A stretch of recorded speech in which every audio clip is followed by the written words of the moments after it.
Hello everyone, तहे दिल खुली बाहों से आलोकन एकेडमी के इस डिजिटल प्लेटफॉर्म पर आप सभी साथियों का हार्दिक स्वागत, सभी का अभिनंदन, सभी को नमस्कार। उम्मीद करता हूं सभी साथी अच्छे होंगे, स्वस्थ होंगे, मंगल होंगे, कुशल मंगल होंगे। सभी साथियों का स्वागत एक बार फिर से। सभी साथी शुरुआत करें उससे पहले अपने तमाम दोस्तों के साथ सेशन को शेयर कर दीजिएगा।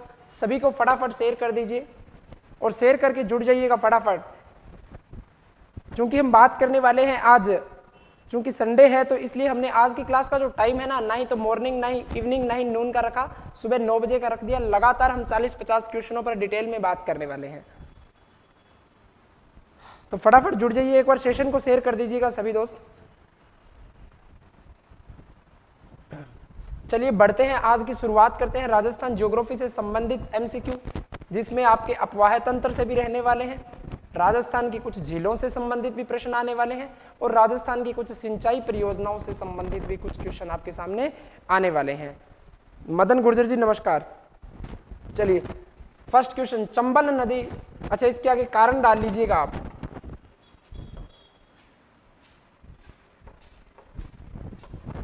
क्या डाल लेना यहां पर? कारण, सॉरी कथन, यहां पर लिखना आप कथन। और कथन क्या है? चंबल नदी राजस्थान की नित्यवाही नदी है। चंबल नदी राजस्थान की नित्यवाही नदी है।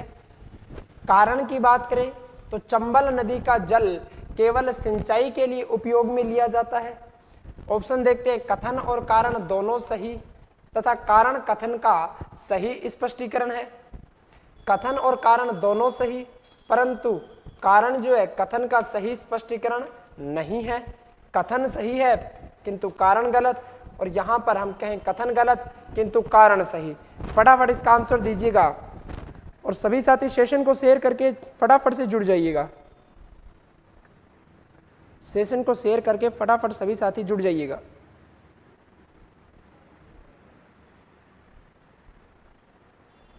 देखिए जितना शेयर करोगे, जितने कैंडिडेट जुड़ते जाएंगे, उतना बड़ा हमारा परिवार बनता जाएगा। जितना बड़ा परिवार बनेगा उतना ही ज्यादा क्या आने वाला है? मजा आने वाला है।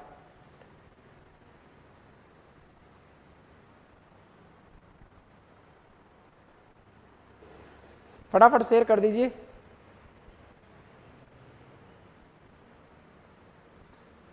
चलिए कथन और कारण वाले क्वेश्चनों की जब हम बात करें, तब मैंने आपको पहले भी बताया था कि जब कथन और कारण वाले क्वेश्चन जब भी आप करो, उसमें हमें किस बात का ध्यान रखना है कि पहले तो हमें कारण पढ़ना है, उसके बाद हमें किस पर जाना है?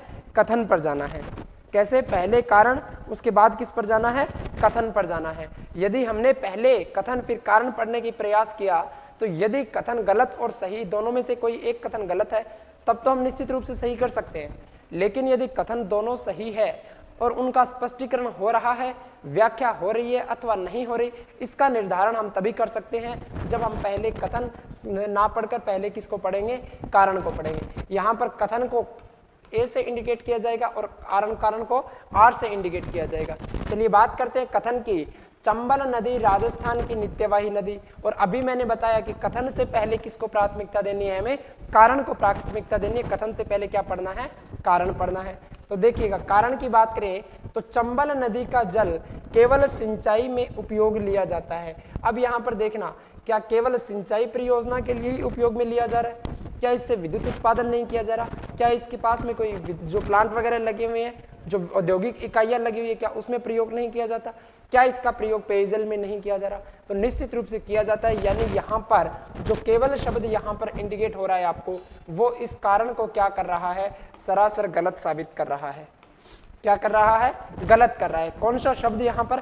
कारण शब्द लगने के कारण इसको गलत साबित कर रहा है। अब हम बात करते हैं, कथन पर आते हैं कि चंबल नदी राजस्थान की नित्यवाही नदी, या यहाँ पर आपको शब्द मिल सकता है 12मासी नदी। कौन सी नदी? 12मासी नदी। बनास की चंबल की बात करें, माही नदी की बात करें, कैसी नदियां आ जाती है? नित्यवाही या 12मासी नदियां, जो लगातार 12 महीने तक इनमें जल प्रवाहित होता रहता है। तो यहाँ पर कथन तो क्या है? सही है, लेकिन कारण गलत हो जाता है। किस वजह से? क्योंकि यहाँ पर केवल शब्द का प्रयोग कर लिया गया। केवल का मतलब कि इसका पानी सिंचाई के अलावा कहीं पर भी प्रयोग में नहीं लिया जाता। इसलिए यहाँ पर हम कहेंगे कि कथन सही कारण गलत, और कथन सही कारण गलत वाला ऑप्शन कौन सा आ जाएगा? हमारा option number C right answer रहेगा। 3 नंबर ऑप्शन हमारा बिल्कुल राइट रहेगा। लेकिन यदि यहाँ पर, यदि हम यूं कहें कि यहाँ पर केवल शब्द नहीं होता तब हम क्या करते, केवल शब्द नहीं होता तब हम क्या करते, तो देखना कि चंबल नदी का जल, यदि यहाँ से केवल शब्द हटा दिया जाए तब पढ़ने का प्रयास करना कि चंबल नदी का जो जल है सिंचाई के उपयोग में लिया जाता है, निश्चित रूप से लिया जाता है, यानी कि कारण तो सही बन रहा है।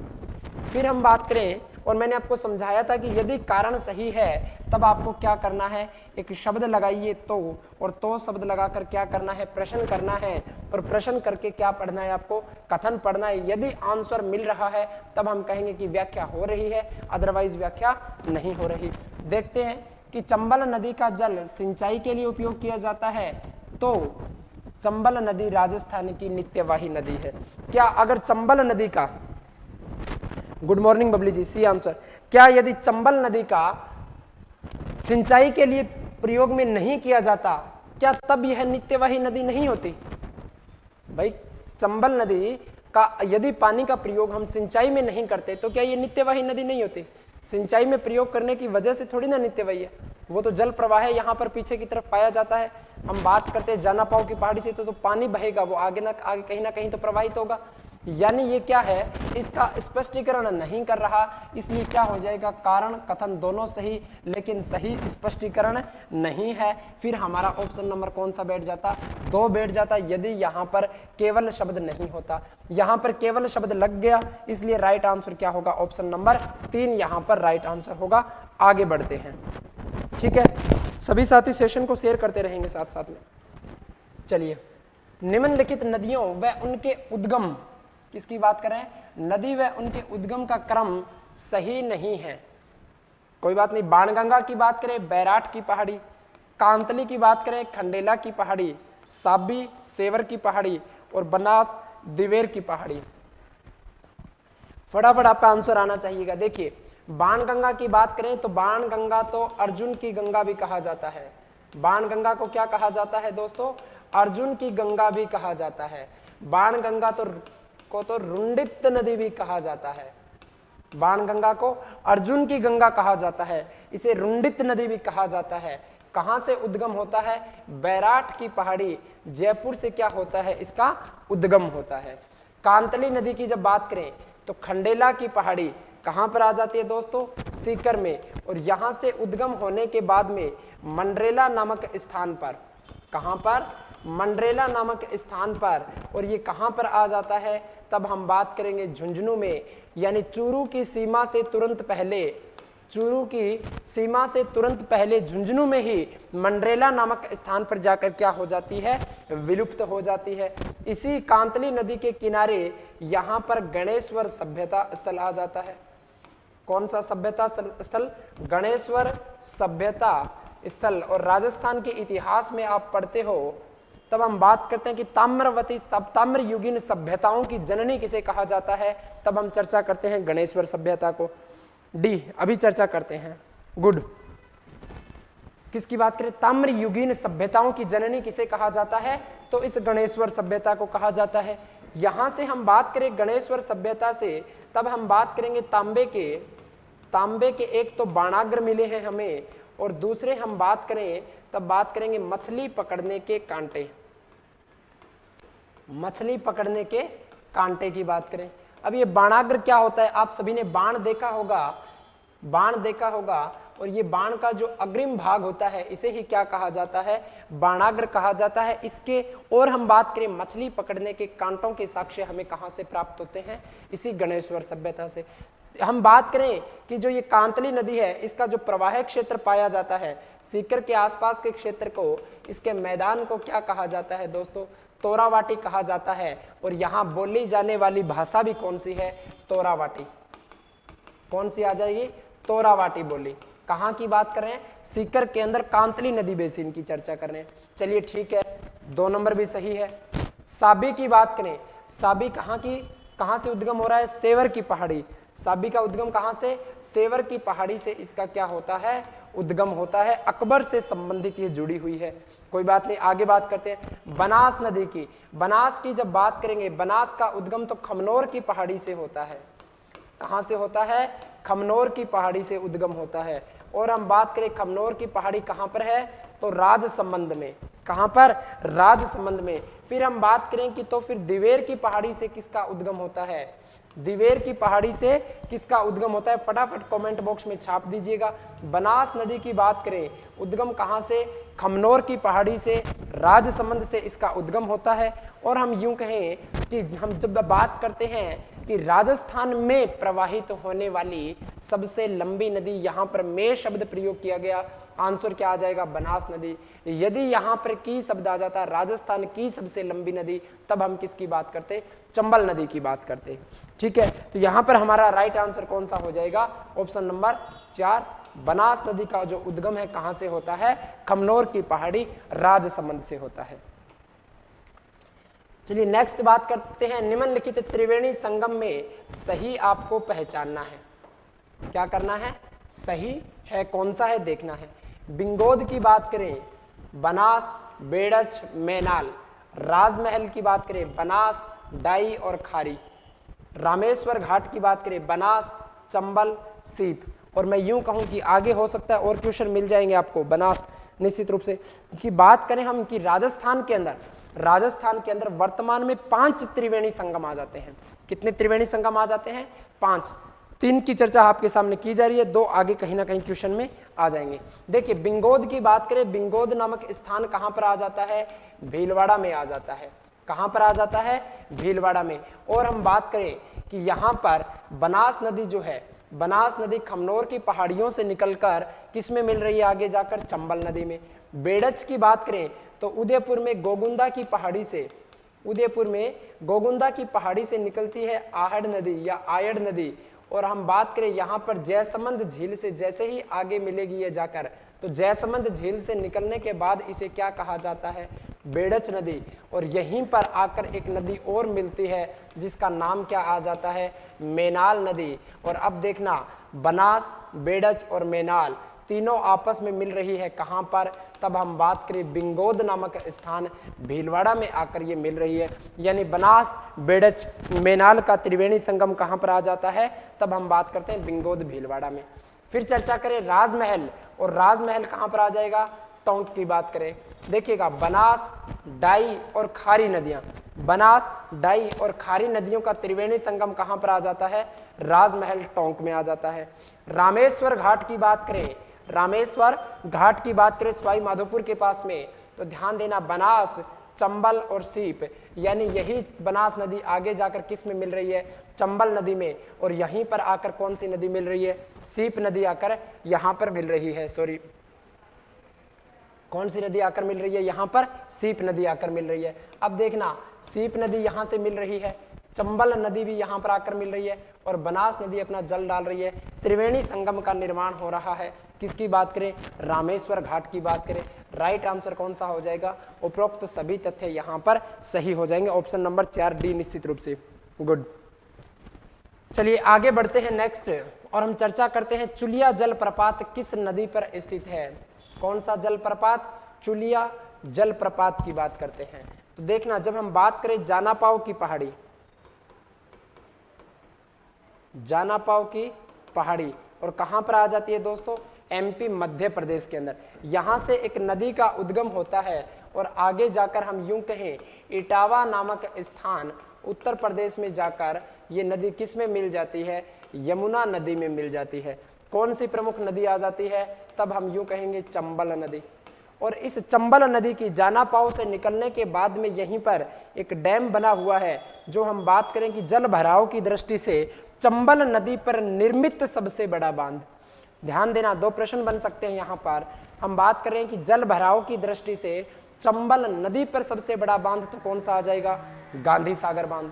लेकिन यदि यूं पूछ लिया जाए कि जल भराव की दृष्टि में राजस्थान में चंबल नदी पर सबसे बड़ा बांध कौन सा है, तब आपका आंसर बदल जाएगा और क्या आ जाएगा, तब हम चर्चा करेंगे कि राणा प्रताप सागर बांध आ जाएगा। कौन सा, राणा प्रताप सागर बांध आ जाएगा। चंबल निश्चित रूप से, विक्की बैरवा जी ने आंसर दिया है ए, निश्चित रूप से। चलिए सेशन को शेयर करते रहिएगा साथ में।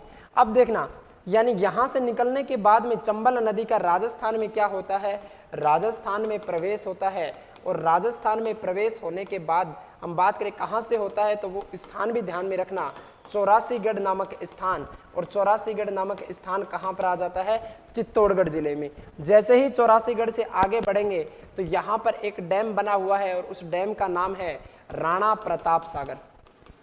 राणा प्रताप सागर, ये कौन सा था? गांधी सागर। अब समझना, चंबल नदी पर जल भराव की दृष्टि से सबसे बड़ा बांध गांधी सागर बांध। चंबल नदी पर राजस्थान में सबसे बड़ा जल भराव की दृष्टि से बांध तो राणा प्रताप सागर। जल भराव की दृष्टि से सबसे बड़ा पूछे तो गांधी सागर, राजस्थान में जल भराव की दृष्टि से सबसे बड़ा पूछे राणा प्रताप सागर। यहीं से हम बात करते हैं, चित्तौड़गढ़ से एक नदी आती है जिसका नाम है ब्राह्मणी नदी। कौन सी नदी? ब्राह्मणी नदी। आकर कहां पर मिल रही है? चित्तौड़ में ही आकर मिल जाती है। किसके अंदर? चंबल नदी के अंदर। और इसी के पास में एक जलप्रपात आ जाता है। और कौन सा जलप्रपात है? तो चुलिया जलप्रपात। चुलिया जलप्रपात। जलप्रपात है क्या? एक तरह से हम यूं कह दें झरना। क्या कह दें? झरना। ठीक है, चित्तौड़गढ़ निश्चित रूप से। ठीक है, तो हम बात कर रहे हैं किसके बारे में?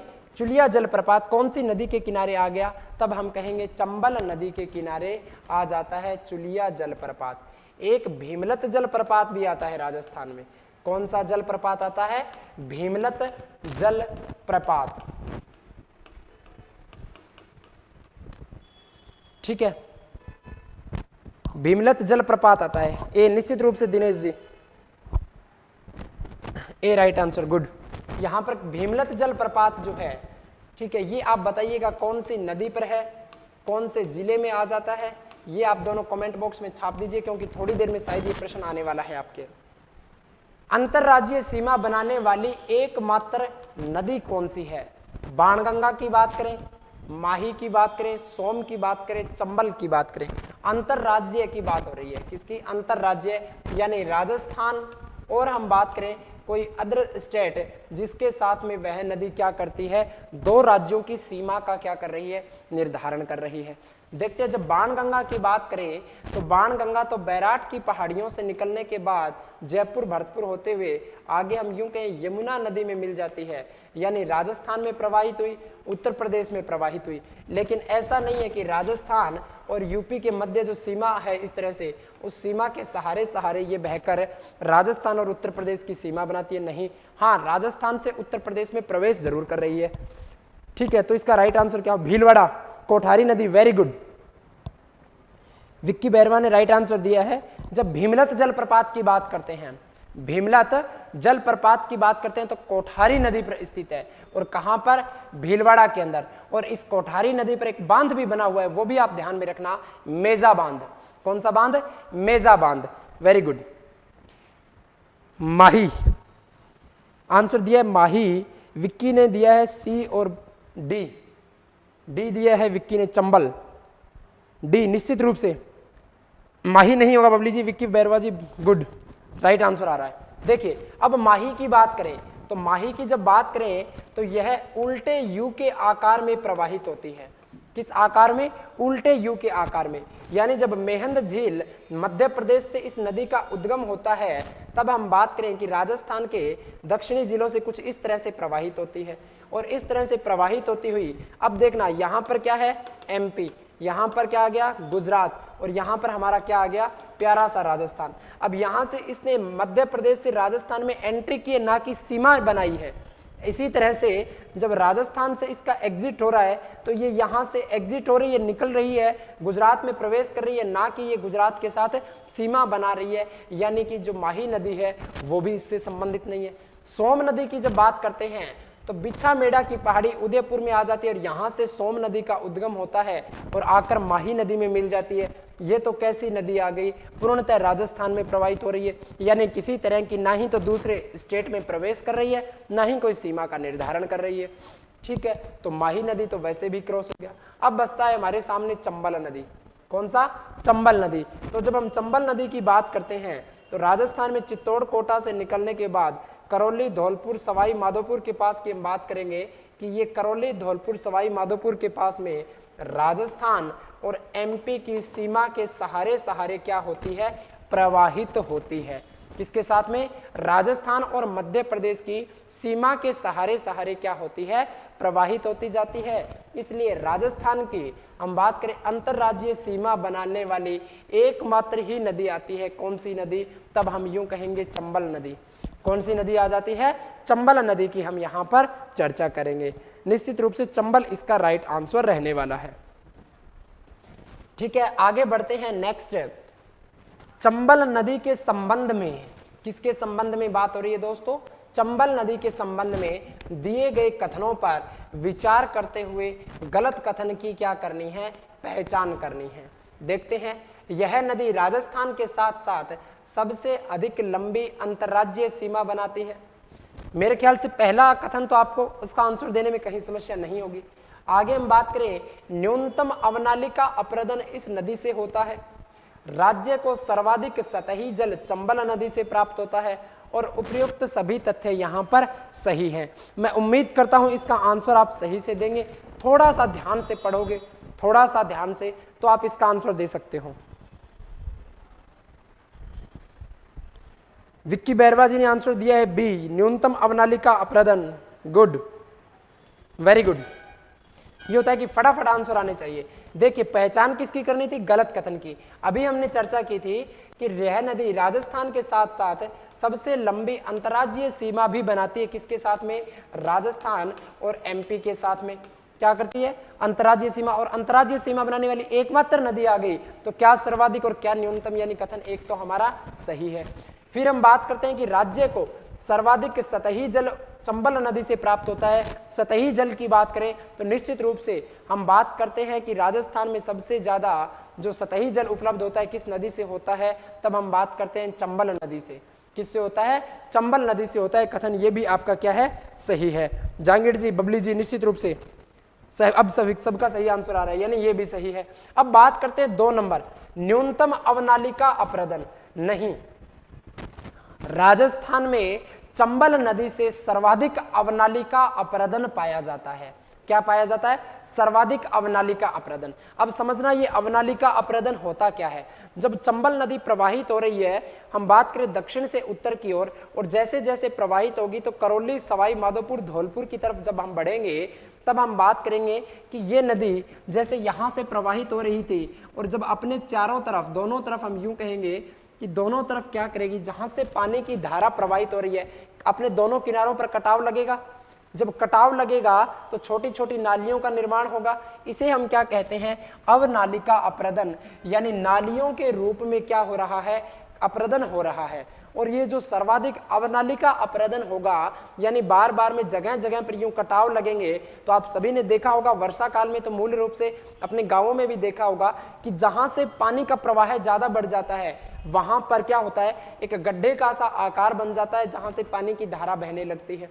इसी तरह से क्या मैं यूं कह सकता हूं कि यहां पर जब ये अवनालिका अपरदन होगा, चूंकि चंबल नदी का है और सबसे ज्यादा प्रवाह पाया जाता है, तो यहां पर जिस तरह के गड्ढों का निर्माण होगा तो उबड़ खाबड़ भूभाग बन जाएगा। क्या बन जाएगा? उबड़ खाबड़ भूभाग बन जाएगा।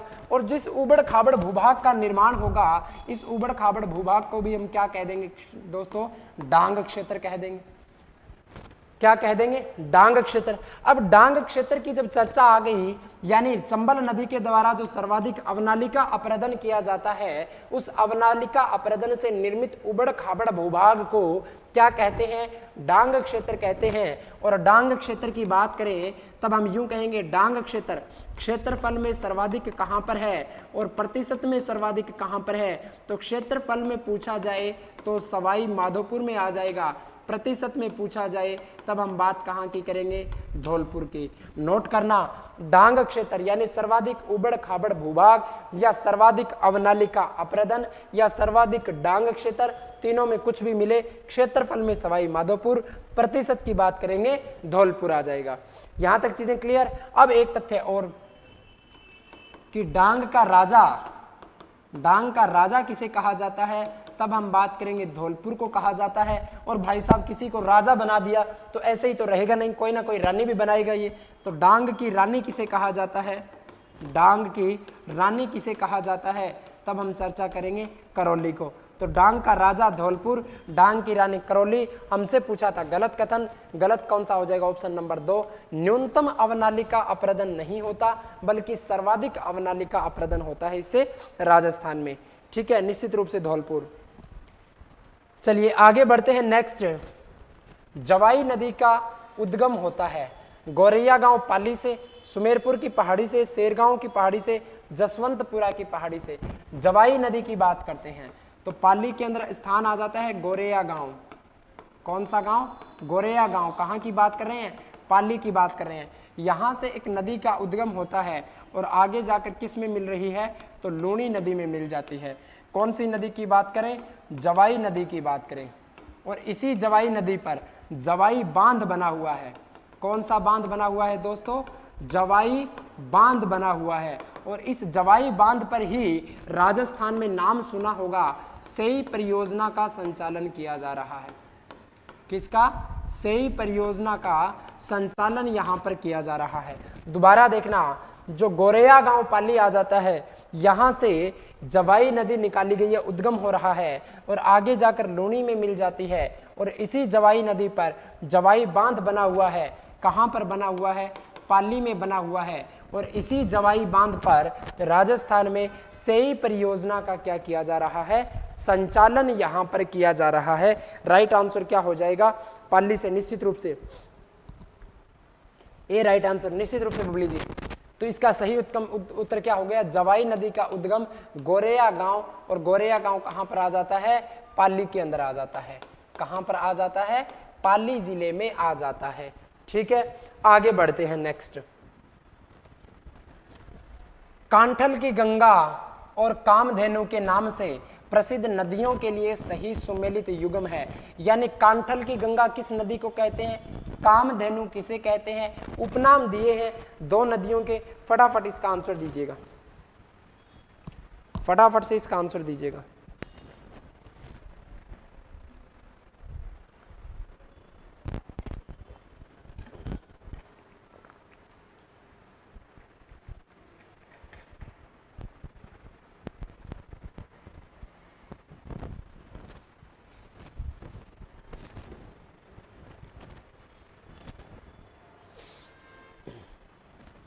देखिए, कांठल की गंगा की बात करें तो कांठल की गंगा किसे कहा जाता है दोस्तों? माही नदी को, जो दक्षिणी राजस्थान में क्या होती है? प्रवाहित होती है, या हम यूं कहें वागड़ क्षेत्र में प्रवाहित होती है। कहां पर? वागड़ क्षेत्र या दक्षिणी राजस्थान। दूसरी हम बात करें कामधेनु, कामधेनु की बात करें, राजस्थान की चर्मणवती नदी की बात करें तो किसे कहा जाता है? राजस्थान की नित्यवाही नदी की बात करें तो कौन सी आ जाएगी? हम बात करेंगे चंबल नदी की। तो किसकी चर्चा हो रही है? माही की और चंबल की। कांठल की गंगा और कामधेनु किसे कहा जाता है? माही व चंबल को कहा जाता है। और माही व चंबल वाला ऑप्शन कौन सा है? ऑप्शन नंबर 3 आपका राइट आंसर है। ऑप्शन नंबर 3 आपका राइट आंसर है। अच्छा, यहां से एक चीज ध्यान रखना, एग्जाम में क्वेश्चन पूछा गया था कांस्टेबल वाले एग्जाम में 2020 की, जब हम चर्चा करते हैं तब क्वेश्चन आया था एक, मैं यहां पर आपके सामने लिख रहा हूं, ध्यान देना सभी दोस्त, कि राजस्थान का क्वेश्चन लिख रहा हूं, आप आंसर देने का प्रयास करना कि राजस्थान का देशांतरीय व अक्षांशीय विस्तार है। अक्षांशीय विस्तार है। अब ये कितना है, ये आपको क्या करना था? आंसर देना था। कोई बात नहीं, मैं यहां पर 4 कथन लिखता हूं आपके सामने और आपको आंसर देना था कौन सा सही है, देने का प्रयास करना।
हाँ जी, ये क्वेश्चन आपके सामने 2020 के एग्जाम में पूछा गया था।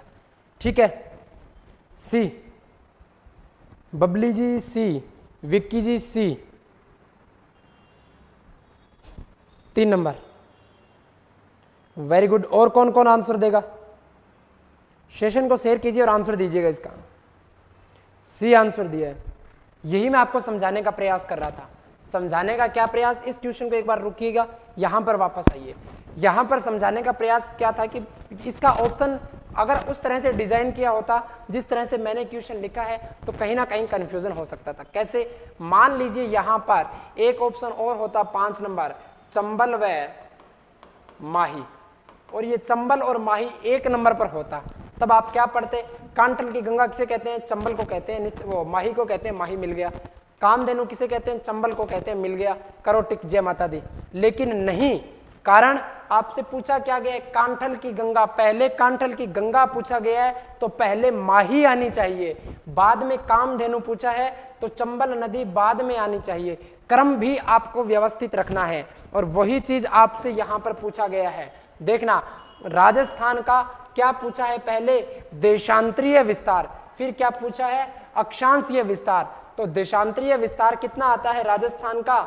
तब हम बात करते हैं 69 डिग्री 30 मिनट से 78 डिग्री 17 मिनट पूर्वी देशांतर। और अक्षांशीय विस्तार की बात करें तब हम बात करेंगे 23 डिग्री 3 मिनट से 30 डिग्री 12 मिनट उत्तरी अक्षांश। अब आप देखिए, अब आपको चयन किसका करना था?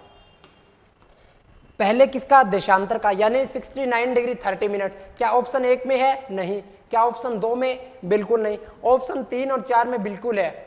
69 डिग्री 30 मिनट से हम बात करें यहीं पर भी 78 डिग्री 17 मिनट, बिल्कुल सही। लेकिन बाद में देशांतर की बात करते हैं तो राजस्थान पूर्वी देशांतर में स्थित है, लेकिन यहां पर तो उत्तरी अक्षांश लिखा हुआ था, क्रॉस है, सीधा सीधा ऑप्शन 1 ही बच रहा है। आपको कुछ देखने की भी आवश्यकता नहीं, फिर भी हम देख लेते हैं पूर्वी देशांतर। फिर हमसे पूछा गया अक्षांशीय स्थिति, तो 23 डिग्री 3 मिनट से 30 डिग्री 12 मिनट, और कहां पर? उत्तरी अक्षांश। तो यहां पर आपका राइट आंसर क्या रहता? ऑप्शन नंबर 4 आपका यहां पर राइट आंसर रहता। निश्चित रूप से डी यहां पर राइट आंसर रहता। क्या रहता? ऑप्शन नंबर 4 डी निश्चित रूप से यहां पर राइट आंसर रहता। चलिए आगे बढ़ते हैं। नेक्स्ट, निम्न में से कौन सी लूणी नदी की सहायक नदी नहीं है? जवाई नदी, सोम नदी, सुकड़ी नदी, लीलड़ी नदी। कौन सी नदी की बात कर रहे हैं? लूणी नदी की। तो ध्यान देना, अजमेर के नाग पहाड़ की जब बात करें, नाग पहाड़ कहाँ की बात करें? अजमेर की बात करें, तो यहां से एक नदी का उद्गम होता है और अपना जल ले जाकर कहां पर डालती है दोस्तों? कच्छ के रण में। कहां पर डालती है? कच्छ के रण। और कहां की बात करें? गुजरात के अंदर, यहां पर ले जाकर अपना जल डाल देती है या समापन होता है। अब हम बात करें कि नाग पहाड़ की एकमात्र ऐसी नदी जो दाहिने ओर से निकाली गई है, कौन सी आ जाती है? बताइए सभी। सोम नदी आंसर दे दिया निश्चित रूप से। Mahendra ji good morning, good morning, good morning, good morning. बी निश्चित रूप से सोम। अच्छा, हम जब बात करते हैं किसकी? भाई साहब यहां पे तो गड़बड़ कर रहे हो। जोजड़ी, निश्चित रूप से वो तो ठीक है, आपने आंसर बी तो दिया है लेकिन गलती वही कर दी, थोड़ी सी गलती। और आंसर सही है, बिल्कुल सही है। बताता हूं क्या है, कौन सी नदी? तो हम बात करते हैं जोजड़ी नदी। राजस्थान के अंदर हम बात करें लूणी नदी की एकमात्र ऐसी सहायक नदी जो दाहिने ओर से निकलती है, कौन सी? जोजड़ी नदी। उद्गम कहां से होता है? नागौर के पाटलू गांव से। कहां से होता है? पाटलू गांव से।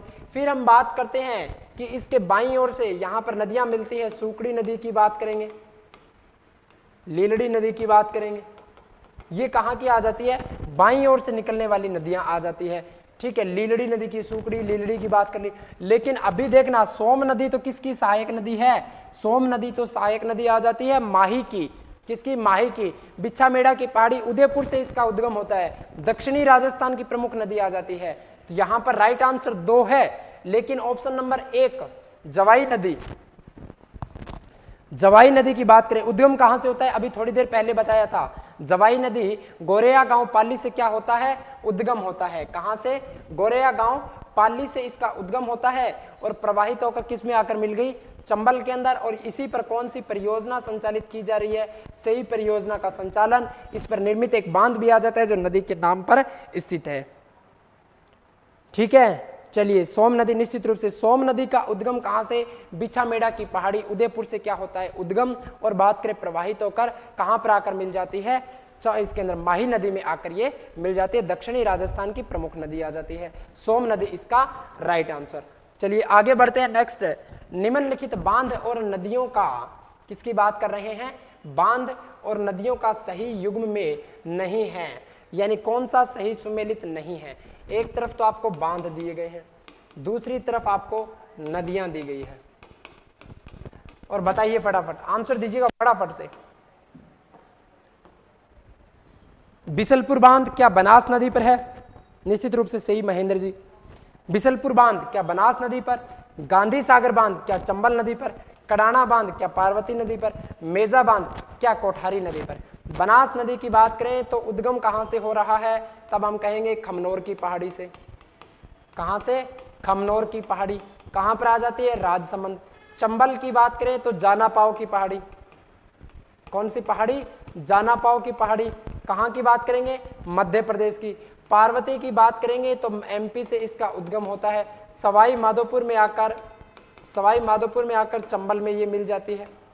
कोठारी नदी की बात करें तब इसका उद्गम कहां से होता है, अभी हमने बात की थी राजसमंद के अंदर दिवेर की पहाड़ियों से।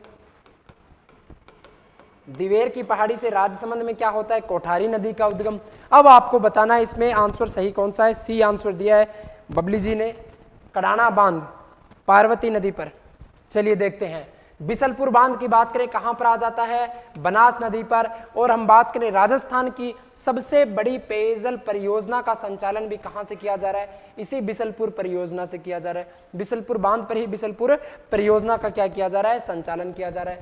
गांधी सागर बांध की बात करें तो गांधी सागर बांध कौन सी नदी पर आ जाता है, चंबल नदी पर। और कहां पर है दोस्तों, तो मध्य प्रदेश में आ जाता है। कहां पर, मध्य प्रदेश में। फिर बात करते हैं कडाना बांध। कडाना बांध पार्वती नदी पर नहीं है तो कौन सी नदी पर आ जाता है, माही नदी पर। और देखिएगा यूं जब माही नदी प्रवाहित होती है तो सबसे पहला बांध बांसवाड़ा जिले के अंदर, और कौन सा आ जाता है, माही बजाज सागर बांध। माही बजाज सागर बांध। फिर बांसवाड़ा के अंदर एक अन्य बांध और बना हुआ है, और क्या बोला जाता है इसे, कागजी पिकअप बांध। कागजी पिकअप बांध। लेकिन जैसे ही राजस्थान की सीमा को क्रॉस कर देती है, क्रॉस करने के बाद गुजरात में एक बांध और बना हुआ है माही नदी पर, और इस बांध का नाम क्या है, कडाना बांध। और इस कडाना बांध से राजस्थान को ना ही तो पेयजल सुविधा उपलब्ध होती है, ना ही सिंचाई सुविधा उपलब्ध होती है, ना ही यहाँ से विद्युत की सुविधा उपलब्ध होती है। यानी 100% कैसी परियोजना है, गुजरात सरकार की परियोजना है। किसकी, गुजरात सरकार की। कौन सी, कडाना बांध से जो सुविधा उपलब्ध होती है वो पूर्णतः कैसी है, गुजरात की है। ठीक है, लेकिन जो ये कडाना बांध है इससे राजस्थान को पार्टी करने की अनुमति बड़ी अच्छी तरह मिली हुई है। पार्टी कैसे, यानी मत्स्य पालन की, वहां पर जाके आप मछलियां वगैरह पकड़ सकते हो, मत्स्य पालन की आपको वहां पर अनुमति है। महेंद्र जी, बबली जी, विक्की जी, निश्चित रूप से तीनों का राइट आंसर है सी, 3 नंबर। कडाना बांध से राजस्थान को केवल मत्स्य पालन की अनुमति है। किसकी, केवल मत्स्य पालन की यहां पर अनुमति आ जाती है। मेजा बांध की बात करें किस नदी पर, कोठारी नदी पर निर्मित है। कहां की बात करेंगे, भीलवाड़ा की। गलत कथन पूछा था, राइट आंसर कौन सा हो जाएगा, ऑप्शन नंबर 3। कडाना बांध कहां पर आ जाता है, गुजरात में। किस नदी पर आ जाता है, माही नदी पर आ जाता है। यहां तक चीजें क्लियर। आगे बढ़ते हैं, कोठारी नदी का उद्गम स्थल है। अभी हमने चर्चा की थी कि राजसमंद में दिवेर की पहाड़ी से, दिवेर की पहाड़ी से उद्गम होता है किसका, तो कोठारी नदी का। और इसी पर कौन सा बांध बना हुआ है, मेजा बांध बना हुआ है। उदयपुर में बिछामेड़ा की पहाड़ी से तो सोम नदी का उद्गम होता है।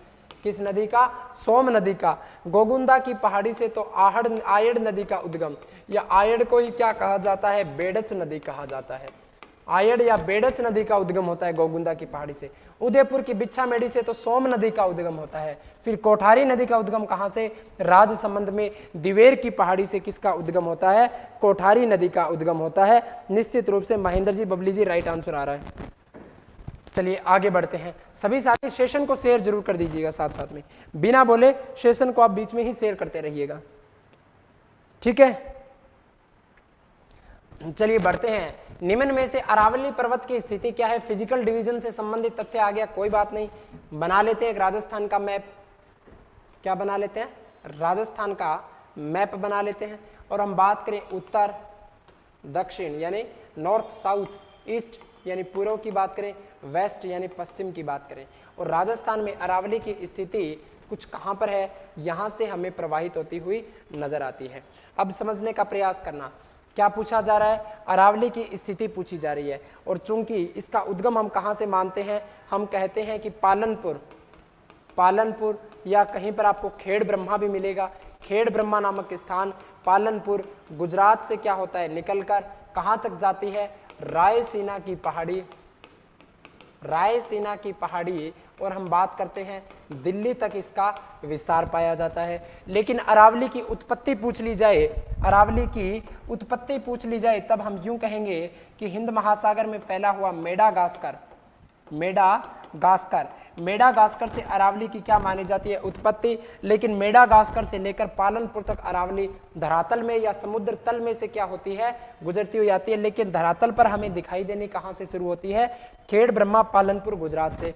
खेड़ ब्रह्मा से लेकर हम बात करें रायसीना की पहाड़ी तक तो 692 किलोमीटर की क्या फैली हुई है, लंबाई में फैली हुई है। और इसमें से लगभग 80% भाग यानी हम बात करें आबू का क्षेत्र माउंट आबू सिरोही से लेकर खेतड़ी का क्षेत्र झुंझुनू तक राजस्थान में इसकी लंबाई लगभग 550 किलोमीटर आ जाती है।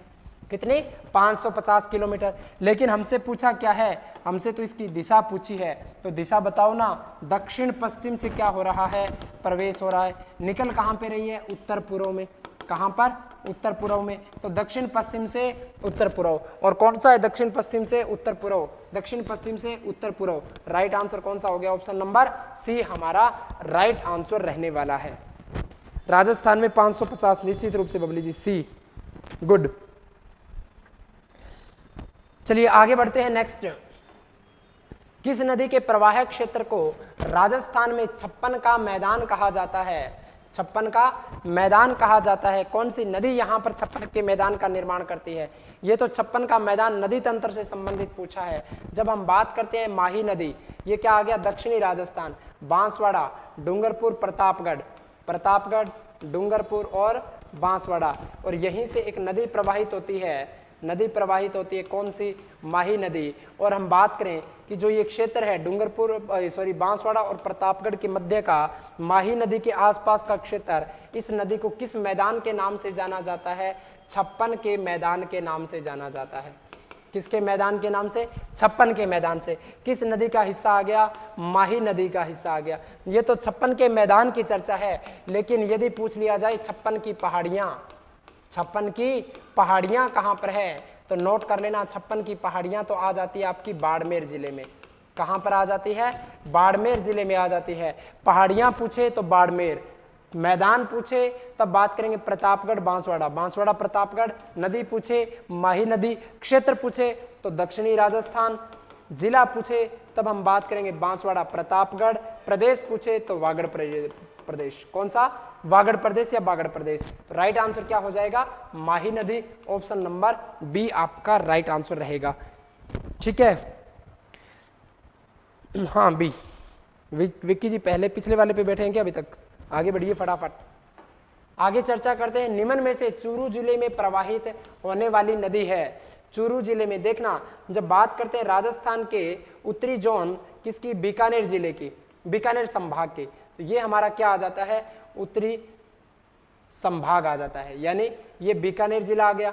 यहां पर हम बात करते हैं गंगानगर की, ये हनुमानगढ़ और चूरू, यानी गंगानगर, बीकानेर, हनुमानगढ़ और बात करते हैं चूरू की।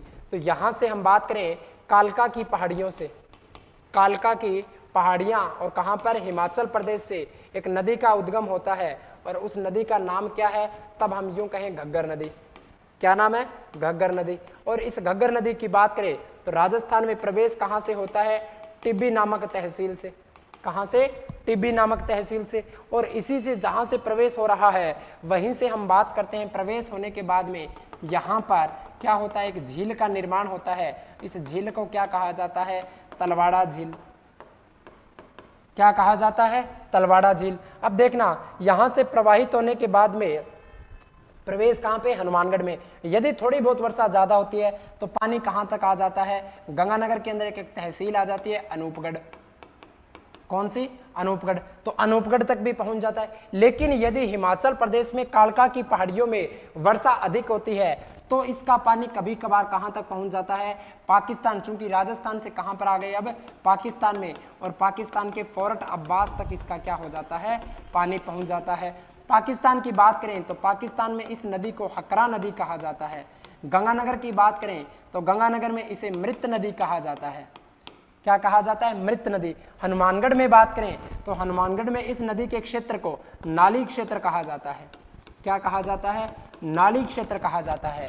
दूसरी हम बात करें, अब देखना, बीकानेर जोन की बात करें, बीकानेर संभाग से प्रवाहित होने वाली एक ही नदी है। कौन सी नदी, घग्गर नदी की बात करें। अब ये घग्गर नदी हनुमानगढ़ जिले में प्रवाहित हो रही है, गंगानगर में हो रही है, लेकिन क्या बीकानेर और चूरू में हो रही है, नहीं हो रही। जब पूरे जोन में ही एक नदी है तो राजस्थान के केवल 2 ही जिले ऐसे हैं। कौन कौन से, एक बीकानेर और दूसरा चूरू, जिससे कोई भी नदी प्रवाहित नहीं होती है। डी आंसर दिया है, इनमें से कोई नहीं, यानी कोई नदी प्रवाहित नहीं होती। तो राइट आंसर क्या हो जाएगा, चूरू जिले से प्रवाहित होने वाली कोई नदी नहीं है। खारी, डाई, कांकरे, घग्गर सब कहीं ना कहीं से प्रवाहित हो रही है, चूरू से कोई प्रवाहित नहीं होती है। ठीक है, और हम बात करें कि जो ये घग्गर नदी है और आईजीएनपी नदी है, आईजीएनपी नहर आ जाती है, वो आईजीएनपी नहर हम बात करें इस तरह से आपस में काट रही है, और जहां पर ये दोनों काटती है बड़ोपल नामक स्थान आ जाता है, जहां पर सर्वाधिक सेम की समस्या पाई जाती है। सेम की समस्या क्या होती है आगे हम चर्चा कर लेंगे, यानी धरातल का दलदली रूप। धरातल के अंदर जो जल की मात्रा बढ़ जाती है उसका धरातल के ऊपर दिखाई देना। केशाकर्षण विधि के द्वारा हम यूं कहें कि एक गाद का निर्माण होता जाता है, हम यूं कहें कि व्यर्थ भूमि के अंदर बदलती जाती है। सर्वाधिक ग्रस्त क्षेत्र कौन सा आ जाता है, बड़ोपल का क्षेत्र आ जाता है। चलिए, निम्न में से जोजड़ी सूखड़ी नदी किसकी सहायक नदी है, अभी बताया था। जोजड़ी की बात करें, उद्गम कहां से, पाटलू गांव, पाटलू गांव जालोर से, नागौर से। नागौर से क्या होता है, उद्गम होता है। और एकमात्र सहायक नदी लूणी की, जो दाहिने ओर से निकलती है। उसके बाद सूखड़ी नदी की बात करें, कौन सी, सूखड़ी नदी की बात करें, सूखड़ी नदी तो पाली जिले से उद्गम होता है। कहां से, पाली जिले से। और सूखड़ी नदी पर एक बांध बनाया गया है, और इस बांध का नाम क्या है, बांकली बांध। कौन सा बांध, बांकली बांध। सूखड़ी नदी पर बांकली बांध, नाम भी बड़े गजब के रखे हैं जिसने भी रखे हैं। तो जोजड़ी नदी, सूखड़ी नदी किसकी सहायक नदी आ गई दोस्तों, लूणी की सहायक नदी आ गई। तो लगा दो ठप्पा, ऑप्शन नंबर बी इसका राइट आंसर होगा। Option number B right answer होगा। बड़ोपल सेम की समस्या निश्चित रूप से, लूणी निश्चित रूप से बी, गुड। आगे बढ़ते हैं नेक्स्ट। राजस्थान में बनास नदी का उद्गम स्थल है। अब कोई कंफ्यूजन नहीं होना चाहिए, गोगुंदा की बात करें तब हम कहेंगे आयड़ या बेड़च नदी का उद्गम होता है। कहां से, उदयपुर से। बैराट की पहाड़ियों से बात करें तो बाणगंगा नदी का उद्गम होता है। कुंभलगढ़ की पहाड़ियों से बात करें, या यहां पर कुंभलगढ़ की जगह दिवेर की पहाड़ियां कर दें, तब हम बात करेंगे कोठारी नदी का। और हम बात करें खमनोर की पहाड़ियां, खमनोर की पहाड़ी से बनास नदी का उद्गम होता है। पूछा क्या है हमसे, बनास नदी का उद्गम, तो कहां से हो जाएगा, खमनोर की पहाड़ी राज संबंध से बनास नदी का क्या होता है, उद्गम होता है। ठीक है,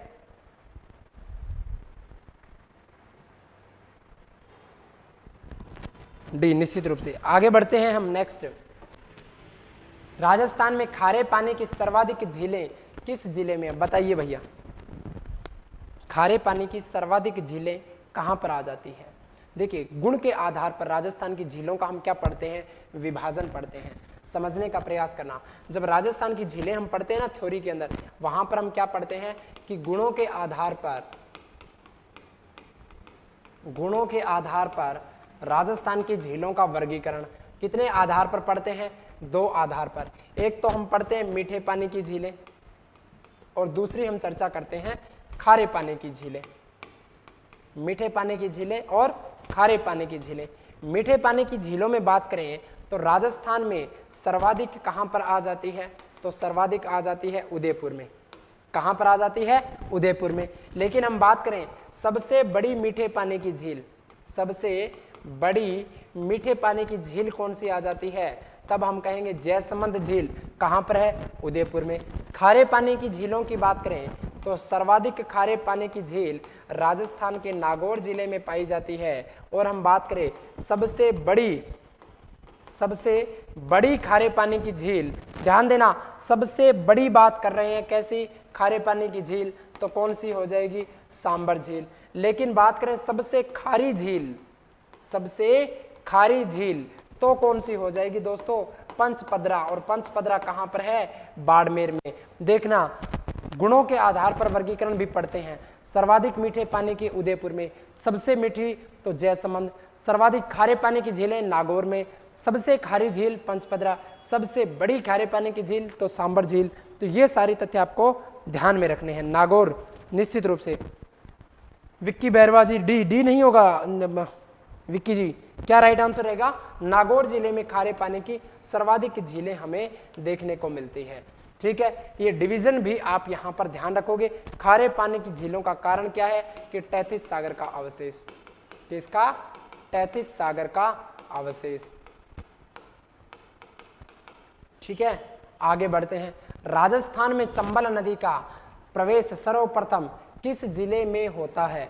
मैंने आपको बताया था कि चंबल नदी का राजस्थान में प्रवेश कहां से होता है?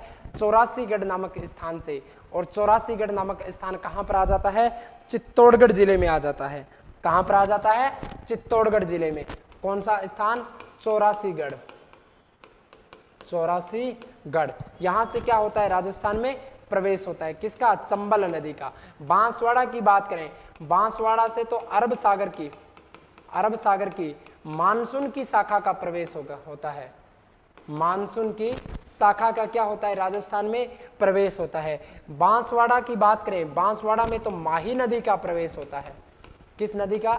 माही नदी का प्रवेश होता है। झालावाड़ की जब बात करते हैं, झालावाड़ से तो हम बात करते हैं कि बंगाल की खाड़ी का राजस्थान में सबसे पहले प्रवेश होता है। दूसरी बात करें झालावाड़ की, तो झालावाड़ तो सबसे आर्द्र जिला आ जाता है। सबसे आर्द्र जिला आ जाता है। कौन सा? झालावाड़ जिला। चित्तौड़गढ़ के चौरासीगढ़ की बात करें, यहां से चंबल नदी का राजस्थान में क्या होता है? प्रवेश होता है। राइट आंसर क्या होगा? Option number Chaurasigarh. Good. Right answer क्या हो जाएगा? ऑप्शन नंबर सी यहां पर राइट आंसर रहेगा। चलिए आगे बढ़ते हैं। नेक्स्ट, निम्न में से कौन सी नदी अरब सागर में गिरती है? अरब सागर में गिरती है बामनी नदी की बात करें, पश्चिमी बनास की बात करें, बाणगंगा की बात करें और बनास की बात करें। देखिए बामनी की बात करेंगे, बाणगंगा की बात करेंगे, बनास की बात करेंगे, तीनों की तीनों नदियां किससे संबंधित आ जाती है? तीनों की तीनों नदियां आ जाती है बंगाल की खाड़ी से संबंधित। किससे संबंधित है? बंगाल की खाड़ी से संबंधित आ जाती है। बंगाल की खाड़ी में ले जाकर अपना जल डालती है। किस नदी तंत्र का? तो गंगा नदी तंत्र का हिस्सा आ जाता है। गंगा नदी तंत्र का हिस्सा आ जाता है। लेकिन पश्चिमी बनास की जब बात करते हैं तो पश्चिमी बनास का तो उद्गम कहां से होता है? उद्गम तो होता है नया सानवरा गांव। और नया सानवरा गांव कहां पर आ जाता है? सिरोही जिले में। और यहां से उद्गम होने के बाद में हम यूं कहें खंबात की खाड़ी। और खंबात की खाड़ी कहां पर आ जाती है दोस्तों? अरब सागर में। कहां पर? अरब सागर में ले जाकर अपना क्या करती है? जल डालती है। केवल और केवल सिरोही जिले में प्रवाहित होती है। कौन सी नदी? पश्चिमी बनास नदी। और अरब सागर से संबंधित पूछा था तो अरब सागर में जल ले जाने वाली कौन सी नदी हो गई? नया सानवरा से उद्गम पश्चिमी बनास नदी। केवल सिरोही जिले से इसका क्या होता है? प्रवाह हमें देखने को मिलता है। ठीक है, नेक्स्ट क्वेश्चन का फटाफट आंसर दीजिएगा। 50% क्वेश्चन हम कर चुके हैं। नेक्स्ट 1 घंटे में हम फटाफट से आगे के क्वेश्चनों की भी थोड़ी स्पीड से बढ़ाते चलते हैं।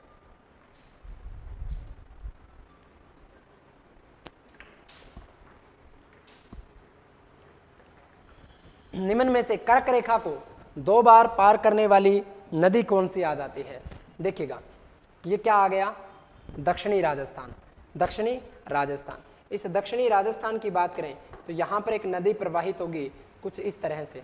कौन सी नदी आ गई? माही नदी। अब हम बात करें कि इस दक्षिणी राजस्थान में इस दक्षिणी राजस्थान में 23.5 डिग्री पर 23.5 डिग्री पर एक रेखा गुजरती है, जिस रेखा का नाम है कर्क रेखा। कौन सी रेखा? कर्क रेखा, जो उत्तरी गोलार्ध में 23.5 डिग्री अक्षांश रेखा से होकर गुजरती है। कर्क रेखा की बात करें, और इस कर्क रेखा पर सूर्य जो है कब लंबवत चमकता है? तो 21 जून को क्या होता है? लंबवत चमकता है। अच्छा, जब 21 जून को लंबवत चमकेगा तो राजस्थान में दिन की जो अवधि है, राजस्थान में दिन की अवधि है वो क्या होगी? बड़ी होगी, और रात की अवधि क्या होगी? छोटी होगी। कारण? क्योंकि सूर्य सबसे ज़्यादा नज़दीक है, तपेगा सबसे ज़्यादा। चूंकि जून माह की बात कर रहे हैं हम, गर्मियों की बात करें, यानी दिन बड़ा रात छोटी, ठीक है। लेकिन हम बात करें कि इससे जैसे जैसे हम दक्षिण की तरफ बढ़ेंगे तो 0 डिग्री भूमध्य रेखा आएगी, जिसे विषुवत रेखा कहते हैं। फिर दक्षिणी गोलार्ध में प्रवेश करने के बाद 23.5 डिग्री पर मकर रेखा आ जाती है, और मकर रेखा पर सूर्य 22 दिसंबर को लंबवत चमकता है। और 22 दिसंबर पर जब लंबवत चमकता है तो राजस्थान में रात तो बड़ी हो जाएगी, दिन क्या हो जाएगा? छोटा। लेकिन वो किससे संबंधित है? बेसिक इंट्रोडक्शन से। हम यहाँ पर बात करें कर्क रेखा को 2 बार, तो कर्क रेखा जो राजस्थान से प्रवाहित हो रही है, पहली बार तो माही नदी ने यहाँ पर क्रॉस कर दिया, वापस उल्टे यू के आकार में बहते हुए फिर क्रॉस कर दिया, यानी 2 बार विभाजित करने वाली नदी कौन सी आ जाती है? माही नदी आ जाती है। तो माही नदी पर आप लगा दीजिएगा टिक। ऑप्शन नंबर बी आपका राइट आंसर होगा। ऑप्शन नंबर बी आपका राइट आंसर रहने वाला है। निश्चित रूप से विक्की जी बी, माही बबली निश्चित रूप से। मुनेंसी लखन, नमस्कार जी।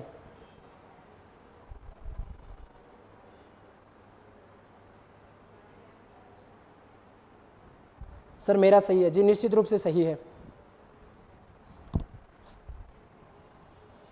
मुनेंसी जी नमस्कार। चलिए आगे बढ़ते हैं। नेक्स्ट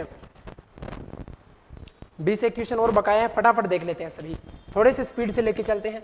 राजस्थान की खारे पानी की झील किस महासागर का अवशेष मानी जाती है? इस चीज को ध्यान से समझने का प्रयास करना वापस से कि ये क्या आ जाता है, आराम से समझना इस क्वेश्चन को, इसमें जल्दबाजी नहीं करनी। ये क्या आ जाता है? ग्लोबीय स्थिति। क्या आ जाता है? ग्लोबीय स्थिति। और इस ग्लोबीय स्थिति की बात करें तो शुरुआती दौर में क्या था कि पृथ्वी का एक एकीकृत ठोस भाग था। पृथ्वी का एक क्या आ जाता है? एकीकृत ठोस भाग आ जाता है। यानी पृथ्वी प्राचीन प्रारंभ की जब बात करते हैं, प्राचीन काल की जब बात करते हैं, तो एक गोले के रूप में बंधी हुई थी, और इस गोले को क्या कहा जाता था? एकीकृत ठोस भाग को पैंजिया कहा जाता था। क्या कहा जाता था? पैंजिया। लेकिन इसके चारों तरफ क्या फैला हुआ था? महान जलराशि फैली हुई थी, महासागर वगैरह फैले हुए थे, और इसे कहा गया था पैंथालासा। क्या कहा गया था? पैंथालासा इसे कहा गया था। अब हम चर्चा करें ये पैंजिया और पैंथालासा जो कहा गया। अब क्या होता है कि पृथ्वी के अंदर भूगर्भिक हलचलें जो हुई, प्लेटों के टकराने से जब हलचलें हुई, साथ ही हम बात करें चंद्रमा के गुरुत्वीय बल की वजह से जो हलचलें हुई, उन हलचलों की वजह से पृथ्वी का क्या हो जाता है? विखंडन हो जाता है, 2 भागों में टूट जाती है। और जैसे विखंडन होता है तब हम यूं कहेंगे कि पृथ्वी का कुछ इस तरह से 2 भागों में विभाजन हो गया। पहले क्या था? पैंजिया, यानी पृथ्वी का एकीकृत ठोस भाग, एक ही ठोस भाग अब 2 भागों में विभाजित हो गया। तो उत्तरी भाग को हमने क्या कह दिया? अंगारा लैंड, और दक्षिणी भाग को हमने क्या कह दिया? गोंडवाना लैंड। गोंडवाना लैंड, एक अंगारा लैंड और दूसरी हम चर्चा कर रहे हैं गोंडवाना लैंड के बारे में। अच्छा, अब जो बीच का जो क्षेत्र रह गया, अब ये मान लीजिए जो पानी से भरा हुआ आपको पैंथालासा दिखाई दे रहा है, मान लीजिए ये एक बाल्टी है, और एकीकृत ठोस भाग जो था वो मान लीजिए कोई बॉल थी या कोई पत्थर था। अब आपने उस पत्थर को तोड़ दिया, 2 भागों में विभाजित कर दिया, तो जो बीच का क्षेत्र है क्या इसमें भी ये पानी भरेगा? निश्चित रूप से भरेगा। तो इस बीच वाले भाग को क्या नाम दिया गया? हम यूं कहें भूसन्नति, या हम यूं कह दें तैथिस सागर नाम दे दिया गया। क्या नाम दे दिया गया? तैथिस सागर। अब क्या होता है दोस्तों, अब होगा यूं कि अंगारा लैंड और गोंडवाना लैंड से जो नदियां प्रवाहित होगी, वो नदियां अपने साथ में वनस्पतियां भी बहा कर लाएगी, जैविक संपदा भी बहा कर लाएगी, अपने साथ मिट्टी भी बहा कर लाएगी। और जब वो बीच में आकर यहाँ पर इकट्ठी करती जाएगी, तो इकट्ठी एक दिन में तो करेगी नहीं, करोड़ों वर्षों के बीत जाने के बाद में हम यूं कहें यहाँ पर इतना दबाव बढ़ता जाएगा कि ये धरातल के अंदर किसका रूप ले लेगी? चट्टान का रूप ले लेगी। किसका? चट्टान का रूप ले लेगी। और धरातल में जब चट्टान का रूप ले लेगी तो ये क्या लेकर आई थी? अवसाद। क्या लेकर आई थी अपने साथ में?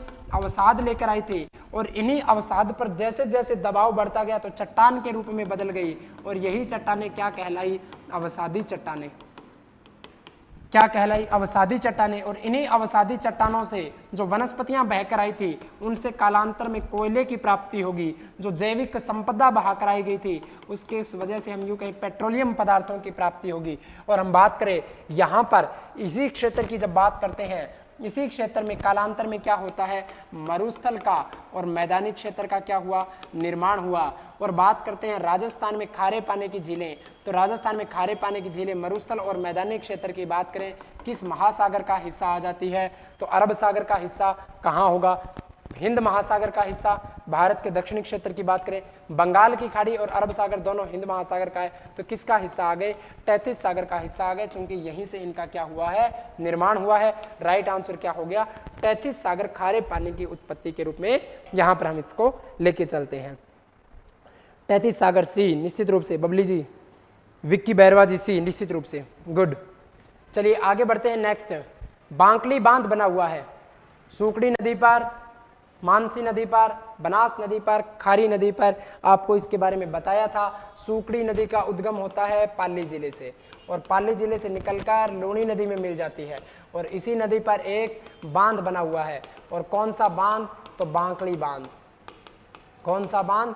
बांकली बांध। तो राइट आंसर क्या हो जाएगा? सूखड़ी नदी चर्चा कर चुके हैं, ज्यादा समय यहाँ नहीं लगाएंगे। आगे फिर बढ़ते हैं। वह झील जो चारों ओर से अरावली पर्वत श्रृंखला से घिरी हुई है, चारों ओर अरावली पर्वत श्रृंखला से घिरी हुई है, चारों ओर मरुस्थल से घिरी हुई, तो झील कौन सी आ जाती है?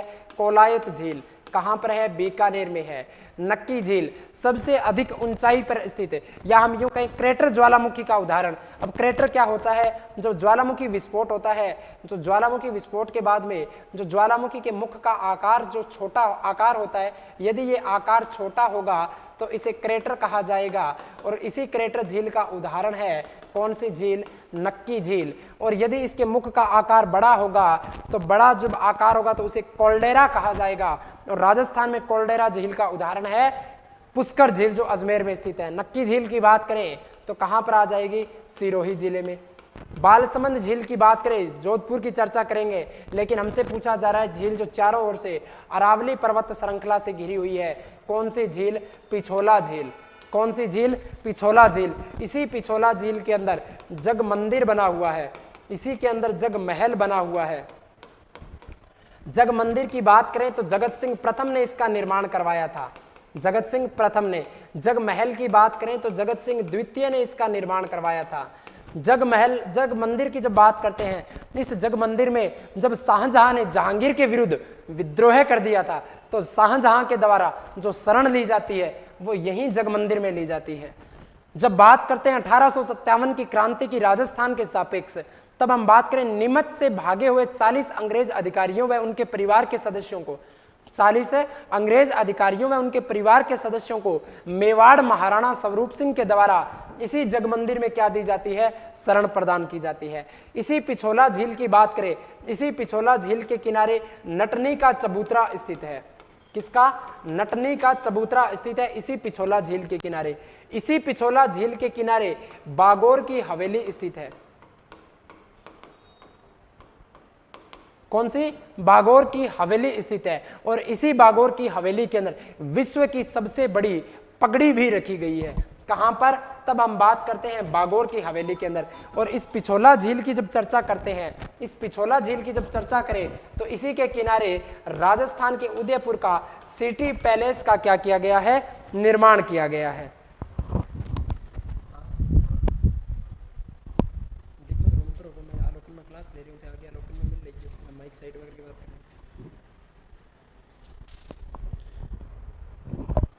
हाँ जी,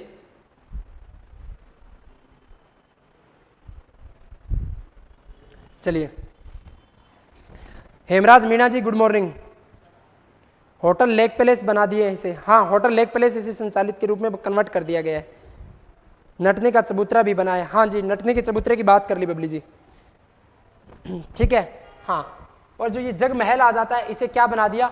होटल लेक पैलेस के रूप में आरटीडीसी के द्वारा, पर्यटन विभाग के द्वारा इसे क्या कर दिया गया, कन्वर्ट कर दिया गया। वर्तमान में होटल लेक पैलेस यहाँ पर संचालित किया जा रहा है। बात करें सौर ऊर्जा से संचालित पहली नाव, वो भी इसी पिछोला झील की हम चर्चा करेंगे। और इन सब तथ्यों से आपको किससे अवगत रहना है, पिछोला झील। पिछोला झील का निर्माण किसके द्वारा करवाया गया, तो राणा लाखा के समय एक बंजारे के द्वारा इसका निर्माण करवाया जाता है।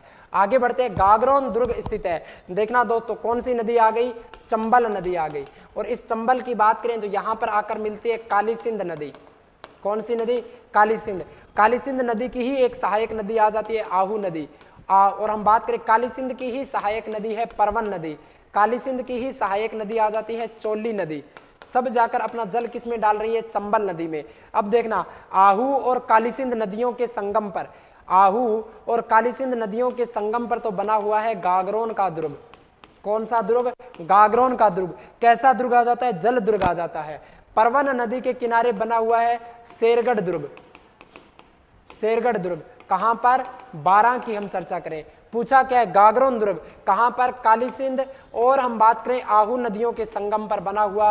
और कौन सा दुर्ग आ जाता है, गागरोन दुर्ग। और किसकी श्रेणी में आ जाता है, तब हम बात करें जल दुर्ग की श्रेणी में आ जाता है। ये इसका राइट आंसर है निश्चित रूप से, गागरोन जल दुर्ग है निश्चित रूप से।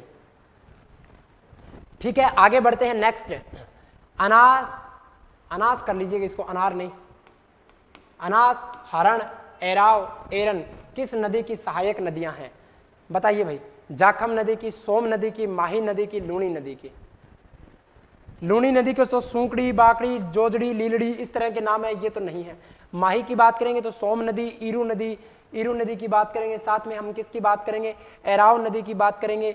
सोम नदी की बात करते हैं, मोरेल नदी की बात करते हैं। सोम नदी की अन्य नदियों में हम बात करेंगे नहीं। जाखम नदी तो किसकी आ जाती है, स्वयं की ही एक ब्रांच आ जाती है, प्रतापगढ़ जिले से उद्गम होता है। प्रतापगढ़ के अंदर जाखम बांध बना हुआ है, किससे संबंधित बात करेंगे, माही से। बढ़ते हैं आगे, निम्न में से कौन सा सुमेलित नहीं है, यानी गलत कथन पहचान लो और पहचानो भाई। बालसमंद झील क्या जोधपुर में है, नवलखा झील क्या बूंदी के अंदर आ जाती है, क्या हम बात करें कायलाना झील क्या बीकानेर में आ जाती है, फोय सागर झील क्या अजमेर में आ जाती है। सबके संबंध में फटाफट से आप आंसर दीजिएगा, फटाफट से आंसर दीजिएगा।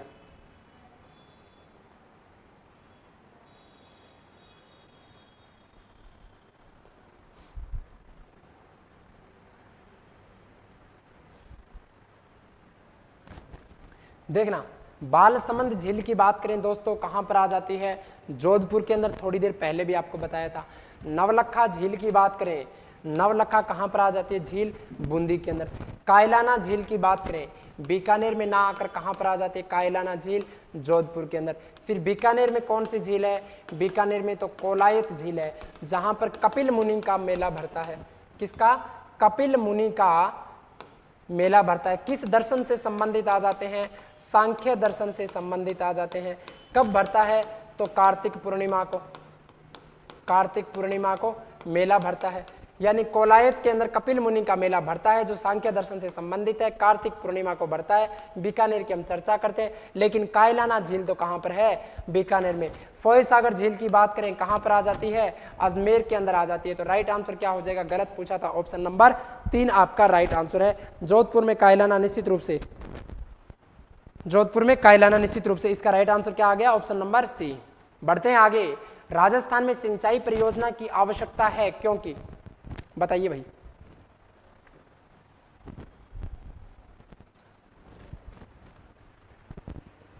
राजस्थान में सिंचाई परियोजना की आवश्यकता क्यों पड़ी, फटाफट बताइएगा।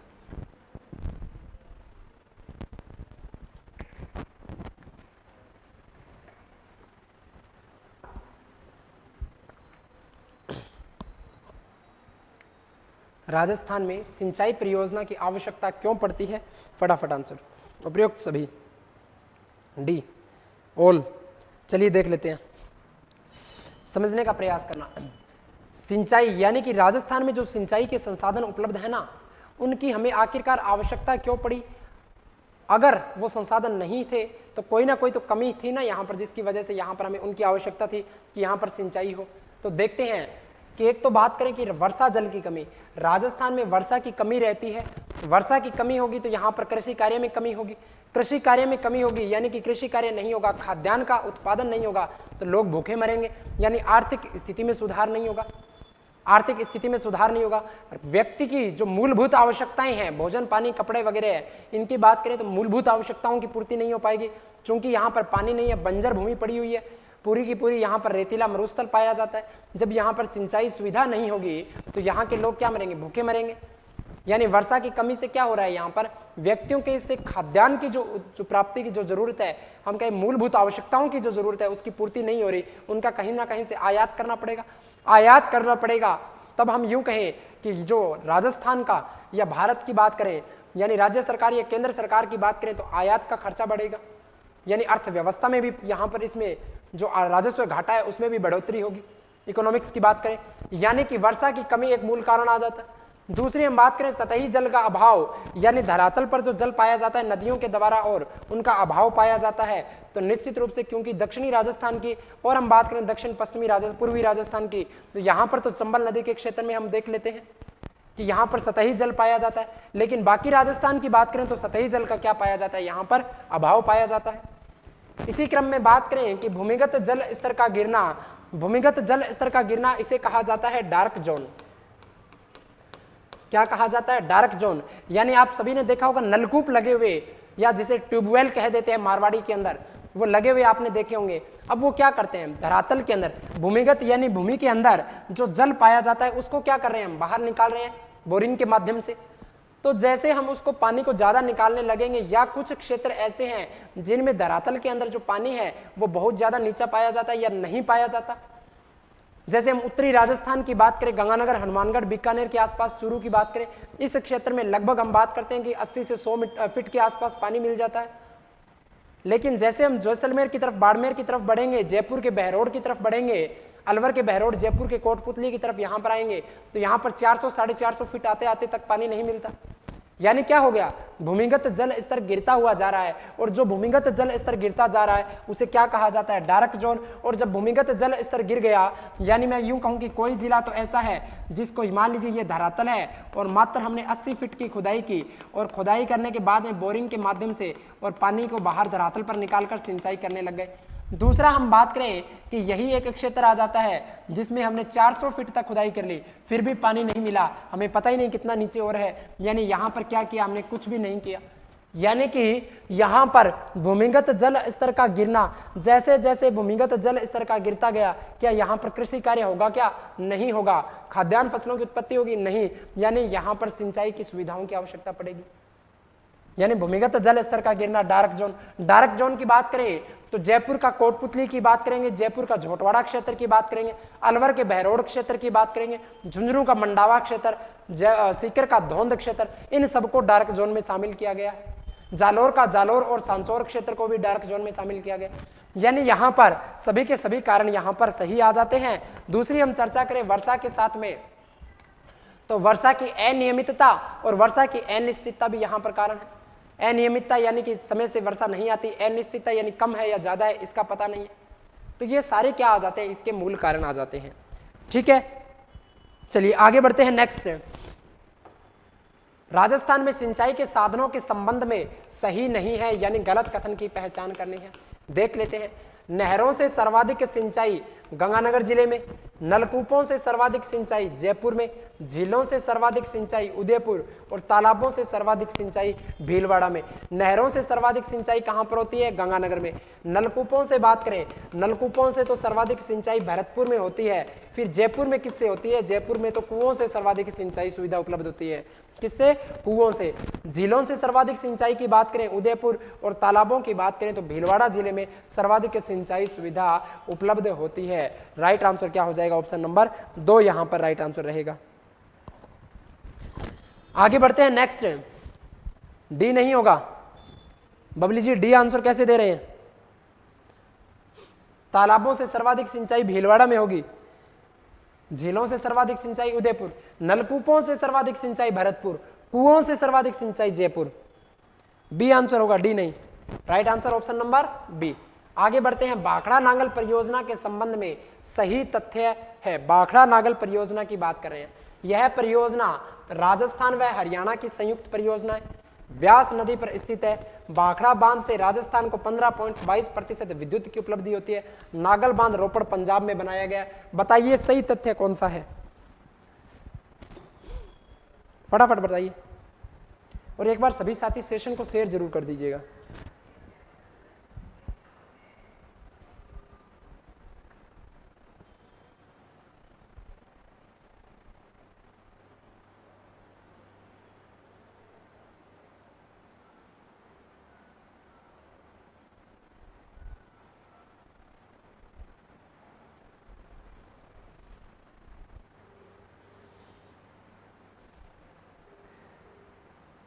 नहीं समझ में आ रहा क्या? चलिए बात करते हैं किसके बारे में, भाखड़ा नांगल परियोजना के बारे में। देखिए भाखड़ा नांगल परियोजना की बात करेंगे तो राजस्थान, हरियाणा और पंजाब तीनों की संयुक्त परियोजना है। ऑप्शन नंबर 1 तो हमारा गलत हो गया। यह सतलज नदी पर निर्मित परियोजना है। किस पर? सतलज नदी पर। यह भी हमारा गलत हो गया। भाखड़ा बांध से राजस्थान को जो है सिंचाई सुविधा उपलब्ध होती है। विद्युत सुविधा 15.22% नांगल बांध से उपलब्ध होती है, तो ये कथन भी हमारा गलत है। नांगल बांध रोपड़ पंजाब में बनाया गया है, बिल्कुल सही, जिससे राजस्थान को 15.22% विद्युत की उपलब्धि होती है। कथन क्या है? बिल्कुल सही आ जाएगा। राजस्थान, हरियाणा, राजस्थान, पंजाब की संयुक्त, निश्चित रूप से समझना। एक डायग्राम के माध्यम से यदि मैं समझाने का प्रयास करूं, कौन सी नदी आ गई? सतलज नदी। और इस सतलज नदी पर 2 बांध बनाए गए हैं। पहला भाखड़ा बांध, दूसरा हम बात करें नांगल बांध। इनके बीच की दूरी की बात करेंगे 13 किलोमीटर। और हम बात करें भाखड़ा बांध से तुरंत पहले एक जलाशय का निर्माण हो रहा है, और इस जलाशय को कहा जाता है गोविंद सागर जलाशय। गोविंद सागर जलाशय। भाखड़ा बांध की बात करें तो राजस्थान के हनुमानगढ़ व चूरू जिले को सिंचाई व पेयजल सुविधा उपलब्ध करवाई जा रही है। नांगल बांध से बात करें, राजस्थान को 15.22% यहाँ पर विद्युत की प्राप्ति होती है। तो नांगल बांध कहाँ पर आ जाता है? रोपड़ पंजाब के अंदर। भाखड़ा बांध कहाँ पर आ जाता है? बिलासपुर हिमाचल प्रदेश में। कहाँ पर आ जाता है? बिलासपुर हिमाचल प्रदेश में। उम्मीद करता हूँ ये सारी चीजें आपकी क्लियर होगी। राइट आंसर हो गया ऑप्शन नंबर 4। आगे बढ़ते हैं। नेक्स्ट, व्यास परियोजना के संबंध में सही है। किसके बारे में? व्यास परियोजना के संबंध में सही तथ्य की पहचान करनी है। देखिएगा, इस पर पोंग बांध में पोंग बांध व पडोह बांध का निर्माण करवाया गया है। निश्चित रूप से पोंग व पडोह बांध का यहाँ पर क्या करवाया जाता है? निर्माण करवाया जाता है। और जो पोंग बांध आ जाता है, जो पोंग बांध आ जाता है, इससे राजस्थान को 59% और जो पडोह बांध आ जाता है, इससे राजस्थान को 20% यहाँ पर क्या होती है? सुविधाएं उपलब्ध होती है। पोंग बांध से राजस्थान को 20% नहीं, 59%। और हम बात करते पडोह बांध, पडोह बांध से राजस्थान को कितने प्रतिशत? 20% यहाँ पर क्या होता है? सुविधा उपलब्ध होती है। यह परियोजना राजस्थान, पंजाब तथा साथ ही हम बात करें राजस्थान, पंजाब व हरियाणा की क्या आ जाती है? संयुक्त परियोजना आ जाती है। यानी कथन सही कौन सा है? ऑप्शन नंबर 1 आपका राइट आंसर है।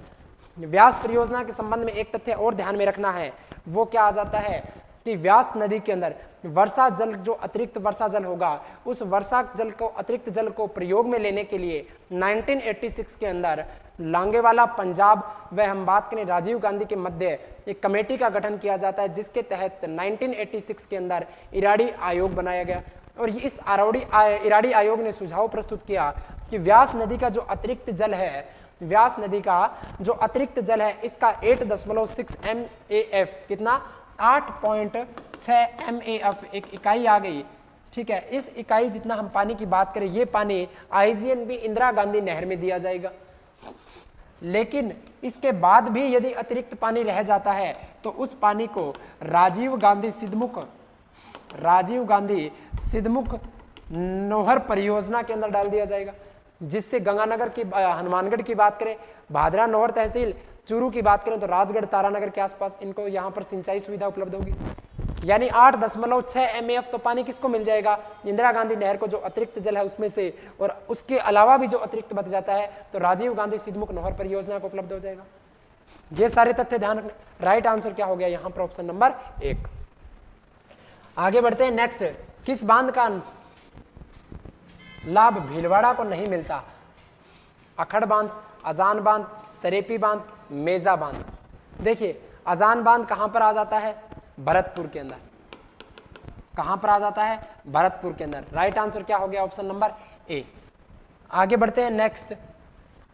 देखिएगा 12 सितंबर 2003 को इंदिरा गांधी नहर परियोजना की 6 लिफ्ट नहरों का नामकरण महापुरुषों के नाम पर करने की घोषणा की गई। निम्न में से किस योजना का परिवर्तित नाम चौधरी कुंभाराम योजना है? चौधरी कुंभाराम परियोजना। देखना, चौधरी कुंभाराम परियोजना से राजस्थान के हनुमानगढ़ जिले को, राजस्थान के चूरू जिले को और राजस्थान के झुंझुनू जिले को सिंचाई व पेयजल सुविधा उपलब्ध हो रही है। चौधरी कुंभाराम परियोजना की बात करें तो इस नहर का पुराना नाम आ जाता है साहवा योजना या साहवा लिफ्ट नहर। चौधरी कुंभाराम लिफ्ट नहर हम बात करें, राजस्थान में कितनी नहरें बनाएगी? 7 नहरों का यहां पर निर्माण किया जाता है। कितनी नहरों का? 7 लिफ्ट नहरों का निर्माण किया जाता है, चौधरी कुंभाराम लिफ्ट नहर। उसके बाद हम बात करते हैं कंवर सैन लिफ्ट नहर की बात करते हैं। अगेन हम देखते हैं किसके बारे में?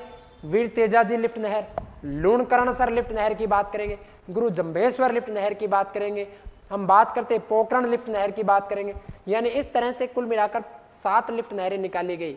लिफ्ट नहरों का मतलब यानी कि जो धरातलीय क्षेत्र है, मरुस्थल के अंदर क्या है कि टीले पाए जाते हैं रेत के, और वहां पर धरातल के समकक्ष नहीं होकर वो क्या पाए जाते हैं? धरातल से, सतह से ऊपर पाए जाते हैं। और जब नदी का, नहर का पानी यहाँ पर प्रवाहित हो रहा है, रेत के टीले यहाँ तक हैं, तो यहाँ तक पानी कैसे पहुंचेगा? तो लिफ्ट के माध्यम से, यानी पानी को ऊपर उठाकर यहाँ पर पानी को छोड़ दिया जाता है, जिससे वहां पर सिंचाई सुविधा उपलब्ध हो सके। किसकी बात करें? लिफ्ट नहरों की। इसी तरह चौधरी कुंभाराम लिफ्ट नहर की बात करते हैं तो चौधरी कुंभाराम लिफ्ट नहर को नौहर साहवा लिफ्ट नहर भी कहा जाता है। पूरा नाम लिख लीजिएगा, नौहर साहवा लिफ्ट नहर है, नौहर साहवा लिफ्ट नहर, नौहर साहवा लिफ्ट कैनाल। राजस्थान में वर्तमान में सबसे लंबी जल सुरंग कौन सी है? लगा दीजिएगा, मानसी वाकल सुरंग आ जाती है। कौन सी? मानसी वाकल सुरंग। बांकड़ी बांध किस नदी पर है? बार बार में आ रहा है भाई साहब, लगा दो, सूकड़ी नदी।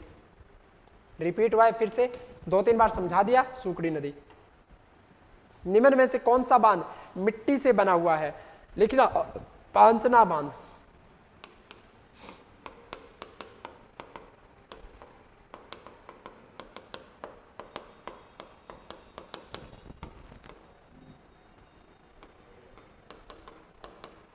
देखना दोस्तों, अट्टा, माची, भैंसावत, बरखेड़ा, भद्रावती, इन 5 नदियों का उद्गम होता है और कहां से? करौली से। और मिलने के बाद में ये नदी कहलाती है गंभीरी नदी।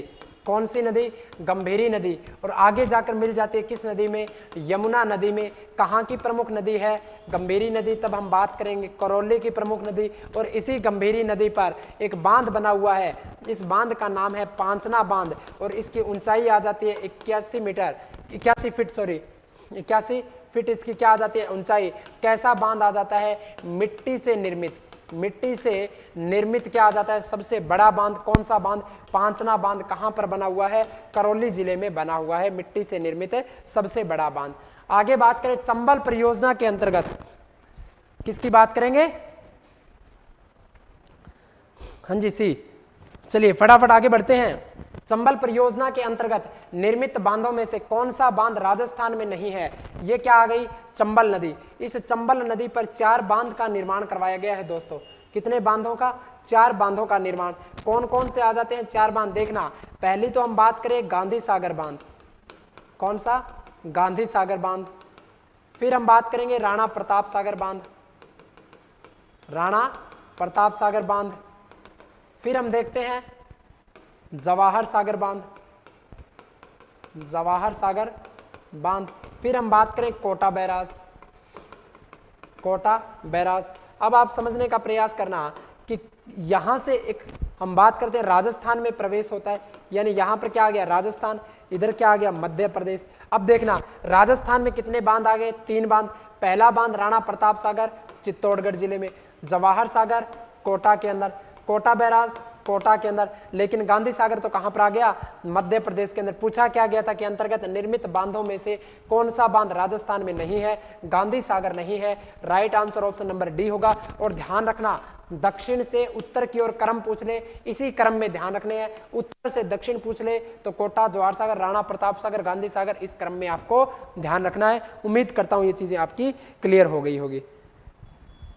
ठीक है, चलिए आगे बढ़ते हैं। नेक्स्ट, सोम कमला अंबा सिंचाई परियोजना किस जिले से संबंधित है? सोम नदी पर संचालित की जा रही है। कहां की परियोजना आ जाती है?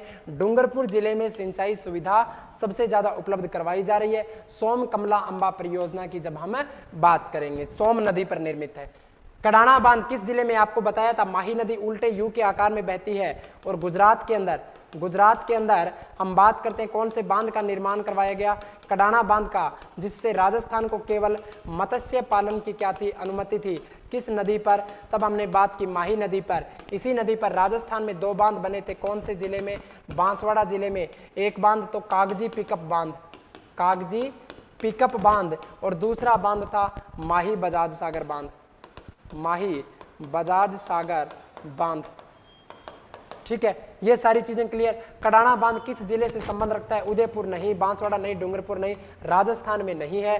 तो कहां पर है भाई साहब? ये तो गुजरात में आ जाता है। कहां पर आ जाता है? गुजरात में आ जाता है। ऑप्शन नंबर डी इसका राइट आंसर होगा।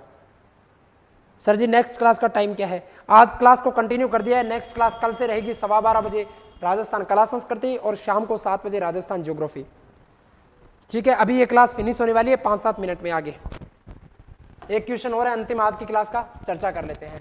जर्मनी सरकार के सहयोग से आर्थिक सहायता से झुंझुनू, चूरू व हनुमानगढ़ जिलों में जारी पेयजल परियोजना है। देखना ये क्या आ जाती है? इंदिरा गांधी नहर। और इस इंदिरा गांधी नहर में यहां से एक नहर निकाली गई है। कौन सी नहर? तो चौधरी कुंभाराम लिफ्ट नहर। चौधरी कुंभाराम लिफ्ट नहर। अब हम बात करें चौधरी कुंभाराम लिफ्ट नहर से तुरंत पहले वाला ये जो भाग है, यहां पर क्या किया गया है दोस्तों? यहां पर पानी की टंकियां बनाकर, जो आपने धरातल में पानी की टंकियां देखी होगी, हौद जो देखे होंगे, ये बनाकर यहां से हम यूं कहें हनुमानगढ़ की बात करें, चूरू की बात करें और झुंझुनू की बात करें, इनको क्या करवाई जा रही है? पेयजल सुविधा उपलब्ध करवाई जा रही है। ये परियोजना किसके सहयोग से? जर्मनी के सहयोग से संचालित की जा रही है। कौन सी परियोजना कहलाती है? आपणी परियोजना कहलाती है। कौन सी? आपणी परियोजना। संचालन कहां पर किया जा रहा है? हनुमानगढ़ जिले में इसका संचालन किया जा रहा है। लगा दो टिक, आपणी परियोजना किस नदी नहर पर आ जाती है? इंदिरा गांधी नहर पर आ जाती है। इसी के साथ हमने लगभग 40-42 क्वेश्चनों की श्रृंखला को क्या किया है? आज कंप्लीट किया है। ठीक है, तो चलिएगा आज के लिए केवल इतना ही। कल फिर मिलेंगे दोपहर में 12 बजे बात करें, तब 12:15 बजे बात करें राजस्थान की कला एवं संस्कृति लेकर। वही चित्रकला का टॉपिक रहेगा हमारा। शाम को बात करें तो इसी सिंचाई परियोजना को आगे कंटिन्यू कर देंगे, क्योंकि जो नदियों से संबंधित, झीलों से संबंधित जो तथ्य आने थे सारे इसमें डाल दिए। आगे हम और डाल देंगे जो रह गए उनको, तो उन्हीं को हम कल की क्लास में शाम को 7 बजे ज्योग्राफी रखेंगे। दोपहर 12 बजे हम क्या करने वाले हैं? राजस्थान की कला संस्कृति पर चर्चा करने वाले हैं। कल तक आप सभी रिवीजन करते रहिएगा। अवलोकन एकेडमी के लिए ज़्यादा से ज़्यादा शेयर कीजिएगा, पसंद आए तो लाइक कीजिएगा और अपने तमाम दोस्तों के साथ सेशन को क्या करना है? शेयर करना है। कल फिर मिलते हैं एक नई दिन, एक नई शुरुआत के साथ। तब तक आप सभी का धन्यवाद, नमस्कार।